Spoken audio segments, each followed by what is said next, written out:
Hey, welcome back to the channel, everybody. Today I'm replacing the engine air filter on my Land Cruiser. You can see here I have an OEM Toyota air filter, and we're just going to take the old one out of the air box here and put the new one in.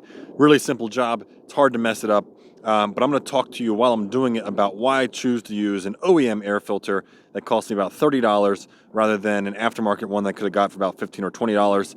The main thing, if you think about it, this is the exact air filter that Toyota wanted to be in this engine.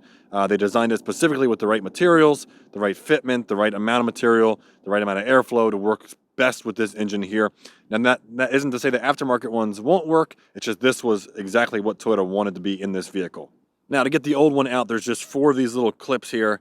You just pop them down like this. 1, 2, 3, and 4 right down here. And once you do that, this air box will just lift up like so, super easy. And you can see the air filter is right there. A little hard to do with one hand, so I'll go ahead and pop it out. We'll go ahead and get our new filter out of the box, and I'll talk a little bit about why an OEM one is better than an aftermarket one. Now, one of the first things you want to look for or be mindful of is an OEM filter. The fitment around here, the seals were designed by Toyota to be the best seal for this engine airbox. Now, if you get an aftermarket one, it might look like it fits in perfectly, but there might be some areas that you can't see where air could sneak around the side of this lip here, or might be a gap if it's not a perfect exact fit. Then you might have dirty or dusty air getting up around the filter element, and by not going through that, but actually going around the side here and getting into the engine. So fitment is really important. That's why I choose OEM.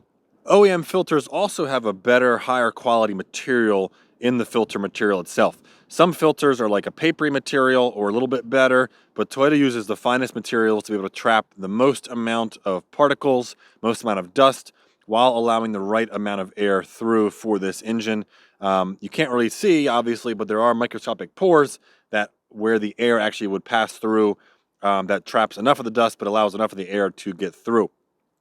Another thing you want to look for, and that's why an OEM one is good and better, is the amount of pleating or actual surface material on the filter. It might be a filter of the same size, but if it's thin, it won't have as much material, whereas this one you can see has nice deep stuffed pleats, and there's a lot of them. So all of that area between each of these little dips is filter material where dirt can get trapped, to make the filter able to trap more particles and last longer and not get contaminated as easily and still allow the right amount of airflow in. So I'll go ahead and get the new one installed here. When you put the new one in, same way as you take it out. When you put it in, you want to make sure you get it a nice fit seal. So press around the entire way to make sure you don't have any gaps between the airbox and the seal here. So just like that, we have a nice tight seal, perfect fit. We'll go ahead and get our airbox cover back on like this, and then get all 4 of our clips on. Just like that, we're all done. Got our new engine air filter installed. Shouldn't take you more than a minute to do. Again, aftermarket filters will work. They do filter air. They do filter particles out. Your engine will still run just fine. However, I like to use an OEM one to make sure I get the right fitment, the right material, and the right amount of surface area to make sure my engine is running properly to keep it going as long as I can. Thanks for watching, everybody.